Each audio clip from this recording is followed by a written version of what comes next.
आपको बताते चले, कुछ चंद दिनों पहले दिल्ली के एक कोचिंग सेंटर में बेसमेंट में चल रही क्लास के दौरान एक हादसे में कोचिंग सेंटर में पढ़ने वाले 3 छात्र छात्राओं की मौत हो गई, जिसके चलते फिरोजाबाद में भी प्रशासन हरकत में आया और प्रशासन द्वारा टीम के साथ स्टेशन रोड स्थित शहर के नामचीन कोचिंग सेंटर देसे रे क्लास, झा क्लासेस, श्योर 6 सहित कई कोचिंग सेंटरों पर शिकंजा कसा। लेकिन अफसोस की बात ये रही कि प्रशासन की यह कार्रवाई महज एक दिखावा साबित हुई। कोचिंग सेंटर संचालकों को नियम कानून का पाठ पढ़ाने के बाद अधिकारियों द्वारा मामले को ठंडे बस्ते में डाल दिया गया। प्रशासनिक अधिकारियों ने फिरोजाबाद के कोचिंग सेंटरों पर एक छापामार कार्रवाई की थी।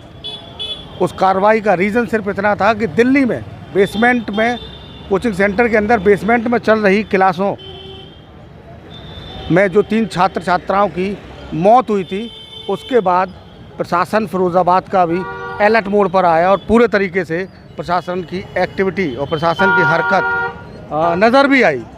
अभी हम इस समय मौजूद हैं फिरोज़ाबाद के स्टेशन रोड स्थित। अगर फिरोज़ाबाद की बात करें तो फिरोज़ाबाद में कोचिंग हब जो कहा जाता है, वो स्टेशन रोड पर ये वो गली है। और इसमें आप देख रहे हैं दीवारों पर पूरे तरीके से जिस तरीके से बैनर्स होर्डिंग लगे हुए हैं, सब बिल्कुल पटी हुई हैं दीवारें।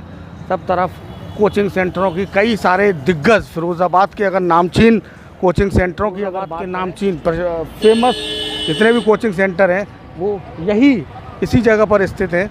यही गली में, इसी जगह पर, इस कोचिंग सेंटरों पर, जिसमें कि इन कोचिंग सेंटरों में कई कोचिंग सेंटर ऐसे हैं जब छापामार कार्रवाई, इस कार्रवाई में प्रशासनिक अफसर अधिकारियों की अगर बात करें तो सिटी मजिस्ट्रेट, फायर ऑफिस के अधिकारी और तमाम आला अधिकारी के साथ पुलिसकर्मी मौजूद थे।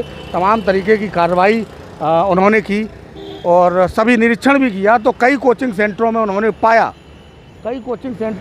पाया कि बेसमेंट में ऐसे बेसमेंट थे जिनमें बच्चे पढ़ रहे थे और जिसमें अगर कोई दुर्घटना अगर कभी कुछ होती है तो यही कोचिंग सेंटरों को उन बेसमेंट में निकलने की के दौरान, यानी छापामार कार्रवाई के दौरान अधिकारियों ने बोली थी कि यहाँ कुछ कोचिंग सेंटर ऐसे हैं जिनमें बेसमेंट बने हुए हैं और अगर कोई हादसा होता है तो पूरे तरीके से उसमें से निकल पाना संभव नहीं है। प्रमाण पत्र मांगे गए, किस तरीके से कई सारी हिदायतें भी अधिकारियों ने इन कोचिंग सेंटरों के कोचिंग संचालकों को दी गई।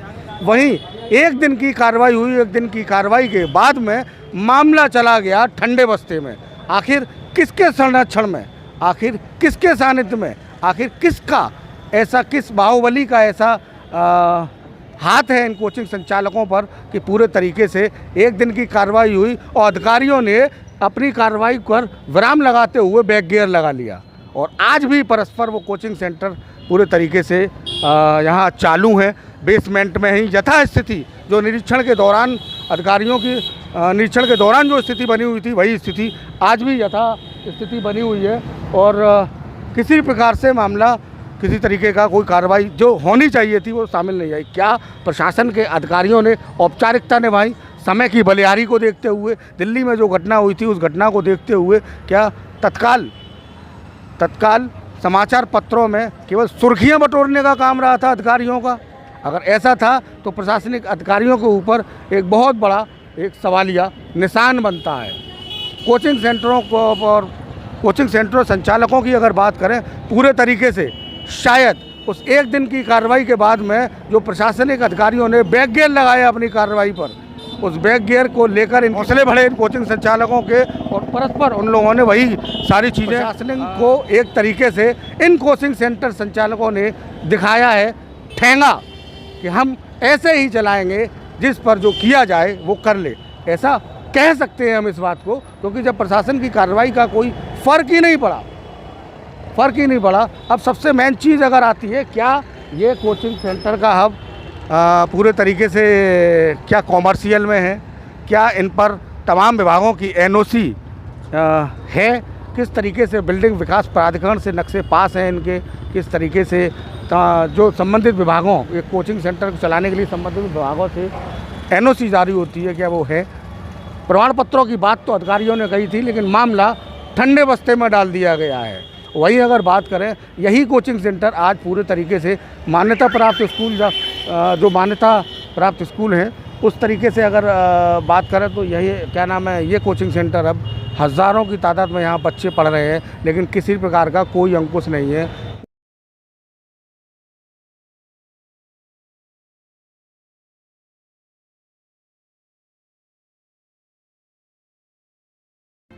जबकि इस कार्यवाही के दौरान खुद अधिकारियों ने इन कोचिंग सेंटरों को कई तरह से इनलीगल और अवैध ठहराया था, पर और यह भी कहा था कि शहर में चल रही स्कूल टाइमिंग के दौरान कोई कोचिंग सेंटर नहीं चलेगा।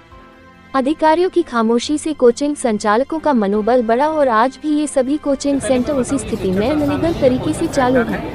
कोचिंग सेंटरों के संचालक अधिकारियों को ठेंगा दिखाते हुए आज भी स्कूल टाइमिंग में अपने कोचिंग सेंटर चला रहे हैं। वो विद्यालय समय में संचालित नहीं हो सकते, जबकि आज ये पाया गया कि विद्यालय समय में सभी संचालित हैं। तो सबसे पहले तो इनको ये निर्देशित किया जाएगा और नोटिस जारी किया जाएगा कि ये विद्यालय समय में संचालित ना करें, क्योंकि ये डमी क्लास के अंतर्गत आते हैं जो रेस्ट्रिक्ट